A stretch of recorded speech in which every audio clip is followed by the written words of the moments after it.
What's up everyone, it's Karthik with MoneyVest. Welcome on board for our Market Open live stream. Hope you all are doing great and are having a great start to your Thursday as we are seeing a nice rebound from yesterday. The market's continuing on that rally further as the Nasdaq 100 is up almost 1% pre-market. We've got the S&P 500 up also pre-market, pushing up over 80 basis points here. And we got a lot of individual stocks, including the likes of Netflix, pushing up over 0.5% right now, with Tesla also moving higher by over 1.2%, trading up to 437. We got Nvidia also pushing up over 80 basis points right now. So hope you all are doing great as volatility gets crushed back down at under 16, down almost 6% on the day here, trading back to 15.88 as crude oil prices also pull back under $60 a barrel. Bitcoin and Ethereum did recover a little bit, but still under $90,000 for Bitcoin, and Ethereum is trading at just under $3,000. And if the audio in the video is good, just give me a thumbs up. Just want to make sure there are no technical issues. So just give me a thumbs up and everything is good to go. So good morning everybody. Good morning. I have a request from Vault Samson SMSD. Can you give your quick take on this? We'll take a look at it here very quickly. And once again, thank you so much for joining. A bit more optimistic today. How about you? So yeah, pre-market looks good. I mean, January so far has been up almost 0.5%, and this week the markets have been all over the place. Of course, it's been a shorter week, but on the week here, we are still down almost 1%, although things could change as the markets are recovering pre-market. So we did see a nice little dip in this market. So from all-time highs at one point, we were down almost 3% for the S&P 500, for the buyers to quickly step in after the taco trade once again comes in this week. And we saw President Trump pulling back on those tariffs on EU countries. And as a result, the markets had a huge rebound yesterday. So EU lawmakers need clarity on Trump's Greenland intentions after tariff threat is lifted. And it's crazy that he mentioned that there is some kind of deal already in place, and the EU still doesn't have any idea what that deal is. So it's possible that he may have just said that a deal is in. Nobody is going to believe him. Trump's Greenland deal sparks relief and confusion. So that's where we are. Denmark open to Golden Dome talks after Trump touts framework Greenland deal. And Europe's tougher stance on Trump is very good for business, says JP Morgan's Europe boss. And Nvidia's CEO Jensen Huang says AI boom will create six-figure salaries for those building chip factories as well. So yeah, lots of uncertainty, lots of confusion. I think the tariff tantrum and the trade war will potentially continue. So far in 2026, we've already seen so much kind of wrapped in just over 20 days. And I would not be surprised if this were to continue rest of the year, because there has been a lot going on in the world of geopolitics, with European Union, Venezuela, Iran. Of course, last year we got through the whole broad, widespread tariffs from the US in literally every part of the world. And those are still ongoing and will be negotiated. And the Supreme Court's ruling is still expected. So, okay, let's take a look at Samson. So SMSD for Walt very quickly. Samsung Electronics, absolutely insane rally coming in from lows of around 700 all the way back up to over 1900. It's 177% gain. However, extremely overbought is what I would like to mention for technicals on Samsung. Very strong support right about there, and another area of support sitting roughly at 1280. And on a weekly time frame, you could argue there's another support sitting all the way up to as much as 1535. So yes, we are extremely overbought right now for Samsung, getting up to over 82, 83 RSI.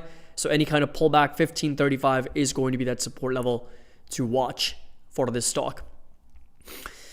Okay, let's do some Q&A. Let's do some questions as more and more people are joining in. For the next half an hour, let's talk about individual stocks. We'll take a look at quick technical analysis on any companies.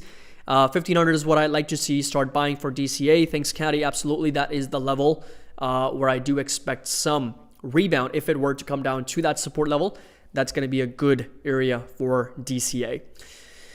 Good morning, money investors. Audio video is good. Perfect. Have you ever heard of Salty Driver in Jupiter? What are your thoughts on Broadcom? David, we've already talked about Broadcom many times before. I've gone diving in Jupiter, but don't know the name. I've used Kyalami divers there. Man, scuba diving. You guys are talking about scuba diving without me. But no, scuba diving's always great. I love it. I mean, obviously, I've only done it once, but the one time I did do it in Bali, it was the best. When they do the training initially, I was actually quite scared because you've got to reprogram your mind to start breathing from your mouth instead of your nose. And so that was a bit of a learning curve for the first 15-20 minutes, but then eventually once you get a hang of it, it starts to become a lot more fun, more relaxed, more comfortable. But the lower you get down to, the more the pressure is, and so your ears definitely start to lock in, right? So you've got to do a little bit of that technique, which I'm sure scuba divers will know about, to open up your ears. But it was super fun. I definitely want to do it again. Next time I'm in Florida, Mike's promised me he's going to take me scuba diving. He's going to click some nice pictures underwater. So coming back over to Broadcom. So Broadcom, in my opinion, is also coming down to some pretty attractive levels. However, I would be a bit more careful at that support. If it does break down, 282, 283 is going to be that support. And I don't mind starting a position here at 320s, 310s for Broadcom. We have seen a lot of consolidation sideways in that range for this stock. But again, super high quality company, trading sideways in that range, moving up, down, all over the place. So higher highs and higher lows prior to this area of consolidation. And now it's essentially trading sideways with a resistance all the way up to 375, support level that's going to stay put in the 320s for Broadcom. So this, in my opinion, is a good area of support there. Okay, so Broadcom we just covered. Robinhood, we'll take a quick look. And Robinhood also was dropping yesterday, starting to break down a little bit further from this symmetrical triangle as it was kind of coiling in. If this were to continue, the next support is going to be all the way down to $95, $96. So that is the level to watch, with a resistance all the way up to as much as 123, 124. Robinhood is also part of the potential watch list here at sub $100, which is where I would be looking at selling some puts or starting with that position in Robinhood. So what are my thoughts on BBAI and CLSK? So CLSK is going to be another crypto stock, has been all over the place, very, very volatile. We've talked about this in our previous live streams. Resistance at 1575, very strong support at 988, just under $10. And this was, again, the consolidation before the breakdown, a little bit of that recovery. And right now, that is the resistance at 1538 with a support level that's going to stay put at 980 or just under $10 for CLSK. Big Bear, if you take a look, we're looking at a lot of consolidation for this one as well. There's quite a few stocks that are just not going anywhere. They're just trading sideways. I mean, in fact, all the ones that we've analyzed right now, Robinhood, Broadcom, CLSK, and Big Bear, all trading sideways. They're all very range bound right now. For Big Bear, we got a resistance up to 729 and a very strong support down to 520. And it's essentially been trading in that range for a really long time. So that would be the consolidation pattern for Big Bear. I love diving with the sharks. No way, man. I would be such a scary cat diving with sharks. I would not be able to do it, to be honest. I think it just takes time to get used to it. I think that's really what it is. So yeah, Mike says, I've been begging you to come down. Yeah, I'm definitely planning to. I've already mentioned this to Dave. Keep the guest bedroom nice and ready for when I get there in Florida, and we can all go scuba diving. Maybe a Money Vest meetup underwater. You never know, Let's see if we can get at least 20, 25 people to scuba dive at the same time, and we'll have a nice conversation about stocks and crypto and options underwater. Wouldn't that be something amazing? All right, Visa and MasterCard, 10% threat is over. I think that threat was a bit of an overreaction. I doubt that was going to materialize or, result in something meaningful. And as a result, I do think Visa is also coming down to some pretty attractive levels after this entire sell-off. It's, down from its all-time highs, I think 10% in a correction, 12%. And it has been more or less consolidating, right? So this has been the entire range for the last 1 year. Visa has just been going sideways. So 1 year, it's up 1.5%. So essentially, it's been a dead stock for the last year. But low 300s, that's really what I'm watching. That's the April low from last year. If it continues to break down further, that is going to be the sweet spot for Visa at $300. Potentially even down to 317 could be a nice starter. And a resistance all the way up to 350s and 360s for Visa. I think same thing for MasterCard as well. We've got a lot of consolidation happening here, although MasterCard is, this one. A lot of consolidation sideways here, and support level is going to stay put all the way down to this level at 526, down to 497, so a little bit under $500 for MasterCard as well. Vault says my crypto is underwater. Yeah, so we can talk about our positions that are underwater. So that would be crazy. Who's gonna tell Karthik we can't talk underwater? What are you talking about? We can talk underwater. We can do this. We can do that. We can do this. We can do this. There's a lot of sign language. Come on, Dave. There's a lot of sign language. See, Mike says, but you can, Dave, even without communication. I have stories, 100%. All we got to do is take a crash course in sign language, go down there, and everybody's just going to be doing those things. Mike knows. I'm sure he's going to be able to help us. And I forgot, there's a specific thing that you're not supposed to do, even though this actually it's a thumbs up. But underwater, this means that you need to go up, or it was something else. Like this is that you're not doing well. Correct me if I'm wrong. Blink twice if you want to buy, blink thrice if you want to sell. Yeah, that means that you wanna go up. Yes. So everybody's just gonna be blinking. We're not gonna be able to get some good pictures at all. Okay, so Meta popping, got a price upgrade, $900+ from Bernstein, as well as some updates from Switzerland on their AI initiatives from the CTO. So very quickly, Meta's AI reset starts showing early results. So speaking to Reuters on the sidelines of World Economic Forum, Meta CTO Andrew Bosworth said the team, which were formed last year, is still very early in its work, but already showing encouraging results. And they're basically 6 months into the work, not quite even, describing the early models are very good, though he did not detail which ones had been delivered. Also, we got some $910 price target from Jefferies, with a maintaining their position on Jefferies on Meta. And then big tech stocks have been this cheap in months. This investor says it's time to buy. This was the Magnificent Seven stocks have become the Lagnificent Seven and have struggled since October, but better days could be coming. The so-called Magnificent Seven have gone from stock market leaders to stock market laggards as the market has broadened out to other parts of the market. Other sectors have really picked up in the recent months. And as a result, there has been tremendous opportunity for these companies, especially Meta, which has come down to some pretty attractive levels right now. Okay, the guest room is ready. Great. Need to make money for this venture. Absolutely. Market will be closed once you finish signing hello and each ticker you want to talk about. Thumbs up is a dirty word in scuba, 100%. I know, right? Markets are going to be closed by the time we actually start talking about it. That's how long it's going to take. But yeah, no, we'll figure something out. We definitely need to do 2 meetups this year. I need to plan ahead of time, one in Europe, one in the US, because our 5-year anniversary is coming up in less than 3 weeks, February 4th.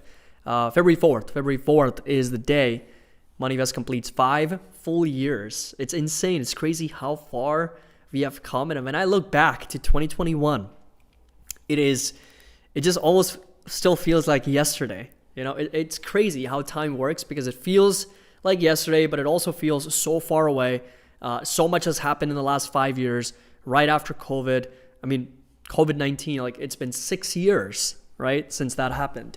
And so it's absolutely crazy how far we've come as a community, and we still have so much to do, and still a lot farther to go from here. So thumbs up who bought Netflix yesterday. So yes, I did a detailed video on Netflix earlier today, so make sure that you do check out that analysis, because I spent a lot of time, about 25 minutes, 30 minutes in that video, going over Netflix's entire thesis. However, I think there could be better prices. $74 is another support in case Netflix breaks down from these levels. But we did see a lot of intraday buyers stepping in, with some institutional buyers and activity also coming in from the L3 banker oscillator. So resistance all the way up to as much as $92, $93. And support level is going to stay put at $82 for Netflix. So yes, I do like it here. I did pick up Netflix yesterday. Small starter position. The plan is to add another 50 shares today or tomorrow or next week to acquire up to 100, and then start selling some calls, some at the money calls. So it would be technically a bit of a buy right for Netflix. So can you peek at CRSP, please? I have a few shares underwater and don't know if it's still worth it. So CRSP, I believe it's going to be CRISPR Therapeutics here.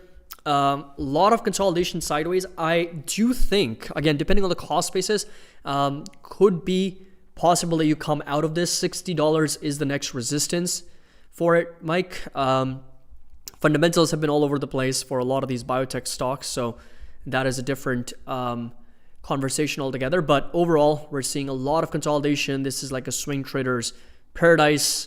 So much range-bound action here, with a resistance up to as much as $87, constantly getting rejected, and a very strong support down at $38 to $40. If you zoom in a little bit further, you're seeing a lot of consolidation here, and a very strong support down to as much as $51, $52, and a resistance all the way up to $79 to $80 for CRSP. Okay, sorry if this is a repeat question. Can't tell if you overlooked it. Any thoughts on Open? Also SoFi as well. Thank you. So let's take a look at OpenDoor, which I know has been running, absolutely going crazy over the years, or over the months, I should say. In the last 6 months, the stock is up from like cents, pennies on the dollar, 2,000% gain, right? And now it has stabilized a little bit. It's consolidating in the symmetrical triangle, lower highs, higher lows coming in, and a lot of consolidation with a support level that's going to stay at 580 and a resistance up to 790. So it seems to be getting rejected here every time it gets up to 790 or $8, getting rejected there, and support level that it's validating right now is 580. In case we get, and then of course the volumes come down, right? Volume is a big factor why stocks move, because if the more people are trading it, there's more activity, more excitement, more hype, and as a result, we can see these parabolic moves. So this happened when there was a ton of volume coming in, but take a look at the volume profile now. It's essentially dead, right? Relatively speaking, because at one point there were over 300 plus million shares traded, 279, 374, 326. Then we dropped down to 287, 115, 200, dropped down to 66, 70, and then it's now even less than 50 million.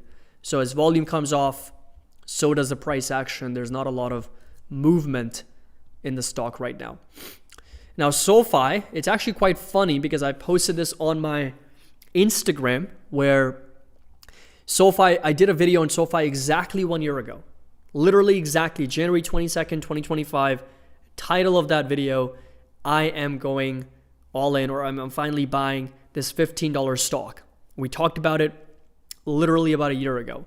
And if you go back, this was January 2025, right? So this was right when it was around here. So January 2025. This is when we talked about it because it's around $15.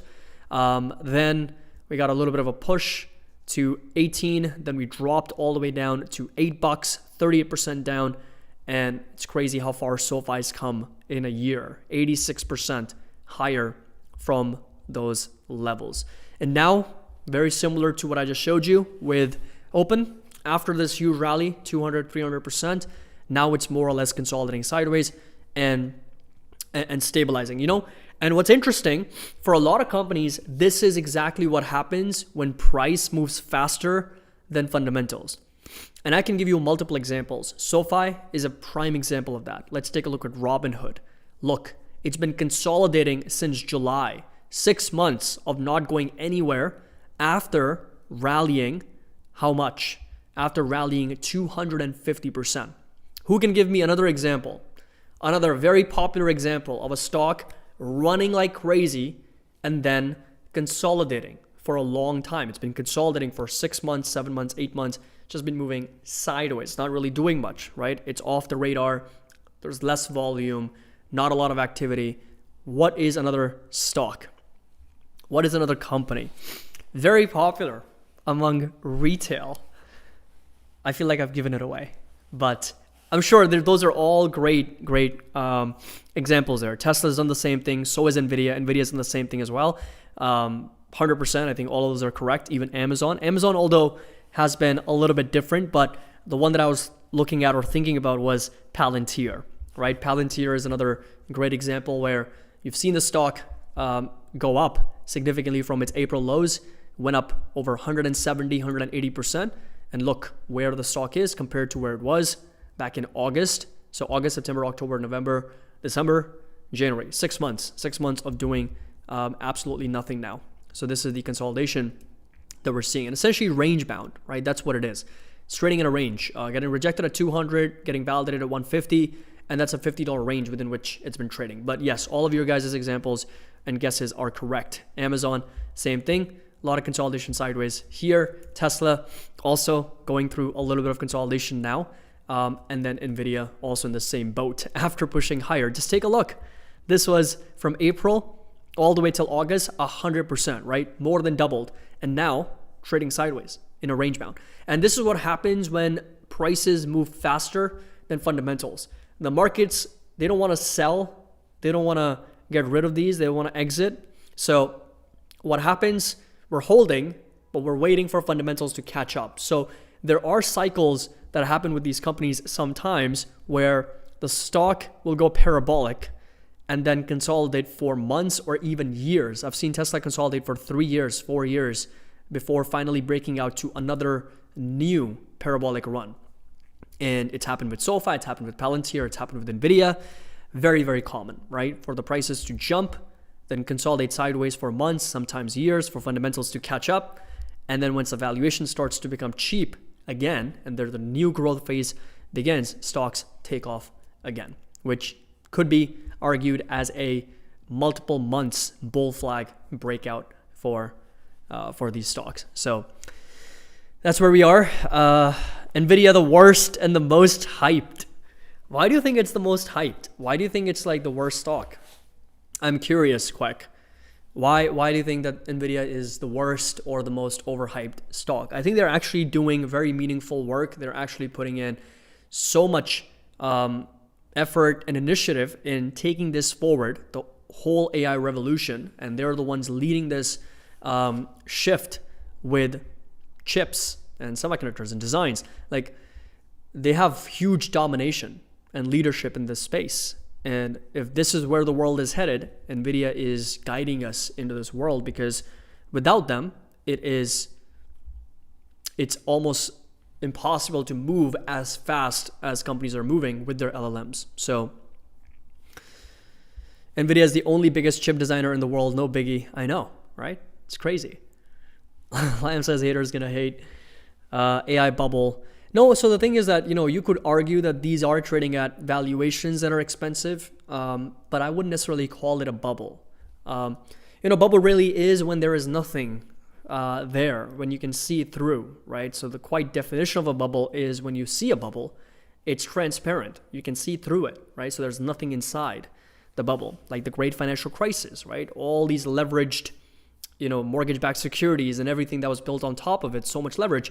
There was no real value. There was nothing there. It was all derivatives. It was all one thing wrapped into another pooled investments being sold as something else. So there was a lot of leverage in the system, and the actual real value was quite low. Same thing during the dot-com bubble. There was a lot of hype without actual real revenue or cash flows or earnings or businesses. Companies just had to put the word internet in their name, and their stocks were pushing up 200-300% overnight because they were involved in the internet in some way. And so that was a bubble. With AI, there's real application, there's real revenues. The only difference is the semiconductor companies are recognizing revenue, realizing revenue today. Hyperscalers are most likely going to recognize and realize revenues in the future because they're building the future. NVIDIA, AMD, the chip companies are providing them the tools to build the future. So that's why I also do think that semiconductors I'm very bullish on, but eventually the companies that will have the most efficient, best capital allocation strategy will yield very strong exponential results on the hyperscaling side. That's where I have my bets on Amazon. I think they are doing great work long term. They will be able to maximize both margin expansion as well as multiple expansion. So both of those things combined is where that exponential growth comes in for Amazon. But overall, I think, AI is not a bubble. Valuations are premium. They are rich. Yes. Could we see a 10, 20, 30% correction or a bear market? Sure. We're already seeing that, by the way. There's a lot of stocks that are already trading down from their all-time highs. So, if you take a look at this right here, there's so many companies. Broadcom is already down 20%, Meta's down 23%, Microsoft's down 20%. So a lot of them are already in a correction or a bear market. But no, I don't think that we are in a bubble, so to speak. Shaw says, to be honest, it is taking my job slowly at 20 years of service. It's difficult to change with midlife priorities. No, that is definitely the unfortunate part. And I agree, that is quite sad. 1 second, let me just fix this. Okay. Yeah, no, that is definitely unfortunate. And I think over time we're gonna see a bit of an upgrade cycle once again, very similar to what we saw when computers were introduced or the internet was introduced, and now it's just the new AI revolution where people are going to learn to do things in a new way. I think that's really what it is. And I strongly do believe people who do adapt AI, who harness the power of AI, who are using it day to day, are going to be more efficient and also understand how to use it better to make them even more productive at what they do. So it's not something that we have to think about us getting replaced by AI and it's going to take away our jobs, but rather how can I use it to get better at what I already do? I think is really the way to look at it, in my opinion. I think that's what the upgrade cycle is going to be is that people are going to be forced to upgrade, forced to use AI to better understand it and use it in their day-to-day lives. So don't underestimate NVIDIA's Grok purchase. They ensure NVIDIA is going to toe-to-toe with Google as well. 100%. I think that's really where they should branch out of now, like data centers. Like that's what they should create and provide because they have the best technology to do that. And I'm sure it's going to be the best ROI and they can spin up that stream of revenue very, very quickly. So AMD is a great company, but very overvalued. I agree that. I think AMD is very expensive. It's just pumped so much. So yeah, but the earnings multiple for NVIDIA are not as bad as what the other companies are trading at. So is Microsoft at a DCA level at 449? NVIDIA can go up another 30% this year. Yeah, I mean, the valuation will just get crazy for NVIDIA if it continues to move higher from these levels, right? So another 50% is going to be 6 trillion, 30% we're looking at a 5.5 trillion. So 30% of 4.5 trillion is more than a trillion, more than 1.25, 1.3 trillion. So we're going to be sitting at close to 5.7, almost 6 trillion from these levels. So yes, that would be quite crazy. Looking at Microsoft, so Microsoft support is going to stay put roughly in the low 400s now. We're starting to break down further. However, it's trading back above that support of 445. So if this is an area of support, we're bouncing right above it. If it breaks down, then we're looking at next support down to 410, 412 for Microsoft. Kind of weird question, but do you see as what do you see as the biggest sectors companies to avoid? That's a great question. I guess it really depends on what the objective is, because yes, there are sectors and industries that are dying. Like energy, right? The entire landscape of energy is going to change over the next century. Like over the next 100 years, we're going to be completely shifting how energy is created, how it's consumed. And I think those are the changes that are happening. There are retail is something that is very, very difficult to be profitable on, right? So you want to stay away. In my opinion, there's a lot of bankruptcies happening in the retail space. So retail and energy are two sectors that I feel are going through a big shift. They're going to be changing a lot. And so those are two that I would avoid. I mean, energy is not so much as avoid as to look for which companies are going to be the next big leaders, because it's always been a bit more of a value/dividend sector. So it does fit the right profile. It does fit the right objectives for a portfolio. But if you're looking for pure growth, of course, that's not where you go to look for growth. But I'm sure there's going to be other sectors, which I'm really curious. That's a great question, by the way. And I really want to know what other sectors or industries that people think are not going to exist 10 years or 20 years from now. So definitely do comment. That's a question for everyone today. What industries or sectors we should avoid, and which ones you think are not going to stay around for 10 to 20 years. Saw your Netflix video earlier. Do you think Netflix can slip further? So nobody knows, unfortunately, at the end of the day, but my job was to really pinpoint where Netflix is a good deal.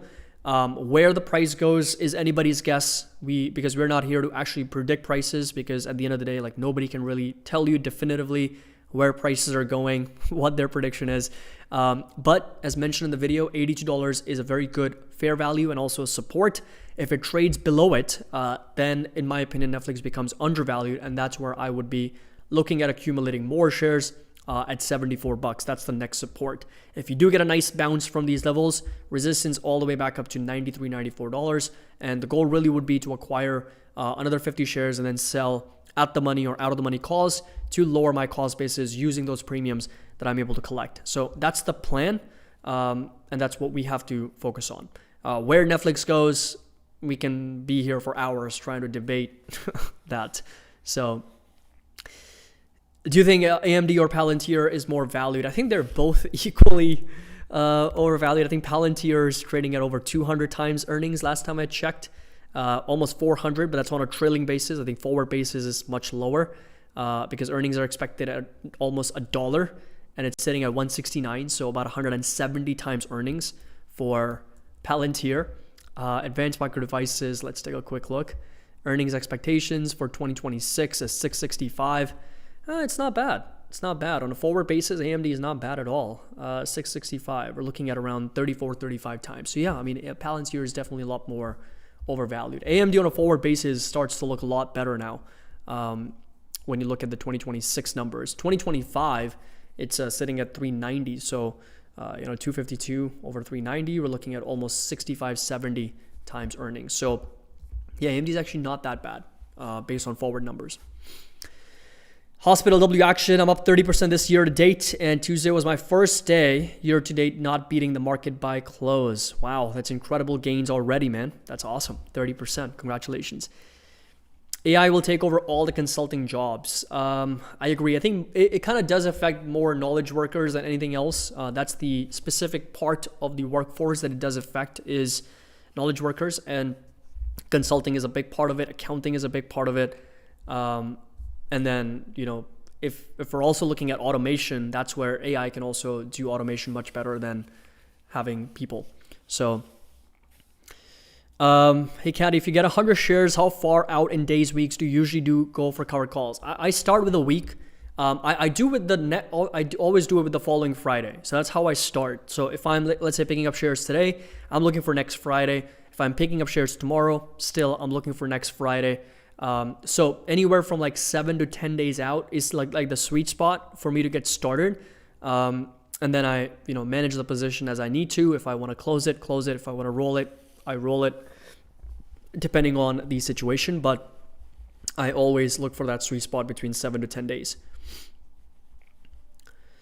Using NASDAQ, Dow Jones, S&P as a reference, looks like the seasonal dip in February, March goes back to about 2012. The only exceptions to a pullback or correction were a severe drop in November, December prior. That's good analysis. Industries that won't be around in 10 years, anything with actual customer service people on chat and phone. And then any thoughts on the BitGo IPO today? So I haven't looked into that, but I'm more than happy to do a stock specific video on this company as well. The next one that we are going to be focusing on is going to be ZETA, ZETA. I believe that is a stock that is winning our poll right now. I asked everybody which stock to analyze next between ZETA and Figure Technology, FIGR. And looks like ZETA has the most amount of votes. Right now, there seems to be a lot of interest in this company. So next deep dive is going to be on this company. I'm actually enjoying and loving those stock analysis myself, having to learn so many new businesses and also analyzing and doing a lot of research on those companies. So spreadsheets are back, stock analysis videos are back, all of that. At least once per day, like one video a day, I want to post for individual stock analysis. That way, in a year, we're able to analyze at least 300, 350. If it's every day, then 365 new stocks. These are companies we want to analyze for the first time. Some of them are going to be overlaps. Some of them, of course, are going to be updates that are coming out with new information and then new financials and earnings and all that. But at least from those 300 plus videos, I want more than 50%, so 150 new stock analysis videos. So we're learning about new businesses together. So that would be the goal of those individual stock updates, which again, like I said, I'm very excited to do once again. Okay, pre-market, how are we looking? QQQ is up almost 1%. S&P is up 62 basis points. We are moving higher on the back of the taco trade here. Tesla's up over 1%. NVIDIA pushing up 80 basis points. Volatility getting crushed back down under 16 as Ethereum and Bitcoin also struggle. Bitcoin under 90,000, Ethereum under $3,000 at the moment, as crude oil also consolidating sideways. So just under 60 bucks a barrel. And we've got market breadth also moving sideways, although pulling back a little bit. Still over 62 to 68% of stocks trading above their moving averages, 50, 20, and 50. So Schooner, sorry for being late. It's okay. We don't take attendance here. It's not like I'm calling out names for people for being late. You know what? I'm not gonna give you what's it called in college? You used to curve the score, right? It was like when you give a test and professors used to curve, or what's that word called? When they used to essentially average out the results or something. So either way, we're not doing that. So you're good. Bell curve. Yes, there is a bell curve, but what used to be a word we used to tell our professors, like, hey, are you going to do that for this test or not? Because they used to kind of take an average and I don't know, I forgot what that is. Grading in the curve. Yes, something like that. So no, we're not doing any of that. So you're fine. How effective is Monte Carlo simulation to figure out entry exit points on a stock? Do you do that in your analysis? So I think the more analysis you do, the worse the results could be. So your outcomes are just as good as your inputs, right? So one of the things in every model and every spreadsheet is that it's a super sensitive model, right? So even the smallest tweaks in your inputs can substantially change your outputs. And so the more simulations you run, the more wide your outcomes are going to be and the more indecisive or confused you will be. So our goal with our analysis is to really try to hit the median points, which is like, okay, what is the 50th percentile, while also being very conservative and realistic with our expectations. So we're not, banking on the best case scenario. We're preparing for the worst case while also understanding for the base case, which is the most realistic case. So while Monte Carlo can give you like a whole wide range of outcomes, I think it's really important to hope for the best, prepare for the worst, and expect the most realistic, conservative outcome. Moderating the score, yeah. Looks like plus 2% day at least. I'm only 1% in the open, but normally slow open does mean straight up. Netflix has become 10% of my portfolio. Do I keep just buying until I get break even and then trim? Currently at $95 average. Really, again, depends on where your conviction level is on that stock. So one of the things I mentioned before, with anyone's portfolio, your target allocation should directly correlate with your level of conviction in that company, because otherwise you are just investing blind. If you have a company that you've spent hundreds of hours researching and studying and you feel like this is it, this is the biggest growth story in the market, and I'm very confident, the most confident in this company as I've ever been in anything before, and you're like, you know what, let me just allocate everything into this, like 100%, that's fine. But if you are like, you know what, I'm confident, but I want the company to keep proving itself to me over the years with quarterly earnings as I reiterate my thesis, and I'm comfortable with 5% or 7%, then that's also fine. There's no right or wrong answer. It really depends on where your conviction level is on that stock. And as a general rule of thumb is what I've told myself is fewer the better, because if there's more companies, if there's too much in your portfolio, then diversification kind of kills the return, right? There's a lot of stocks that are going to be dragging down that portfolio, and there's no way that we can possibly learn about 30 different companies inside out. So, for me, concentration builds wealth, diversification keeps it. Diversification also is important in its own way. But if you are looking to grow your portfolio, I think it's really important to study 6, 7, 8, 9, 10, max 12 stocks that are incredibly successful, high quality businesses that you believe are going to be very strong long term, and then assign a target allocation for them, and then just go with that. So factor in the psychology of the market as well, right? Netflix has a big psych play with the acquisition. Yes, that is also really important. But as I mentioned in the Netflix update, I think if executed well, it could be a big moonshot for Netflix, resulting in higher growth rates for the company. Unless they completely blow up this deal, the Netflix management cannot materialize any of the assets. They're not able to yield any ROI. That's the only risk, which the probability I would assign it to be less than 10%. I think Netflix management knows this market really well. They've been doing it for years now, and they understand what really people need. And as a result, I think this deal can be very lucrative for Netflix if it were to go through. So simple execution can yield higher growth rates for Netflix. But you're right, the market doesn't seem to like that very much, and an all-cash deal does drain a lot of the balance sheet for Netflix. So that is something that we have to keep in mind as well. Anyway, so markets are open, everyone. Folks, we are open for business. QQQs are up over 80 basis points. So is the S&P 500 pushing higher, 0.5%. Tesla, 0.5% higher, but pulling back right at the open. Nvidia's up over 1.2%. Coming over to our 2026 watch list, IREN up 3%, VRT is up 4%. We got Nvidia, we got ASML, Meta pushing up 2%. I've got a covered call at 645 now. ZETA's up, SoFi pushing up back over 26. Google, DoorDash, Broadcom, HIMS, Hood, Palantir, most stocks pushing green, except for SanDisk. SanDisk is in its own world. It's like, it doesn't even care about what's going on in geopolitics and tariffs. It literally just wants to be in its own world of trading. It just feels completely immune to whatever's happening in the world. So SanDisk, just crazy momentum coming in. I just said that to Vault this morning about concentration versus diversification. That's crazy. 6 or 7 stocks. Depends how comfortable you are with those companies, because if your confidence level is really high for those businesses, like you look at the top 100, let's just say top 20 of the wealthiest people in the world, right? You go to Forbes list, top 20. most of them, I would say like most of them, because Warren Buffett is kind of a very unique story in itself, but most of them have gotten up there.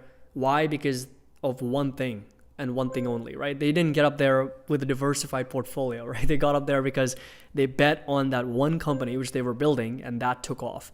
And so as a result, their net worth exploded, right? So yes, it's a bit of an extreme example, but it does tie in well with how wealth in general is created. You can also dial it down, but concentration in high quality companies and high conviction stocks is what's really built portfolios.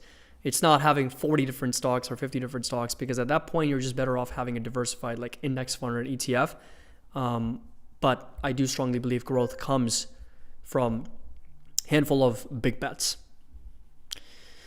Yes, I do have a VOG fund, like a Vanguard growth fund, just as like a baseline foundation for the portfolio, but that's separate. That's completely separate. But then in the other portfolio, just simply individual stocks, high quality growth, and then options trading for active income and reinvesting it into other opportunities in the market. So thank you so much for joining, everybody. I really appreciate you all. Again, drop a like, subscribe to the channel if you haven't already. Really means a lot. And next up, we're going to be looking into ZETA Holdings. I'll also be maybe talking about SanDisk in another video, because I think it deserves some discussion of how this crazy the rally has been. But volatility is back down over 6%. Crypto is still struggling, and markets are indeed pushing, at least right now. We'll see what comes out of White House and any other updates on tariffs and the deal with Greenland. So thank you so much for joining, everybody. Link's going to be down below if you're interested in joining and being a part of our MoneyVest community. 40% discount available until the end of this month. I'll put the link in the chat. And as always, happy investing. I'll see you all in the next update. Take care.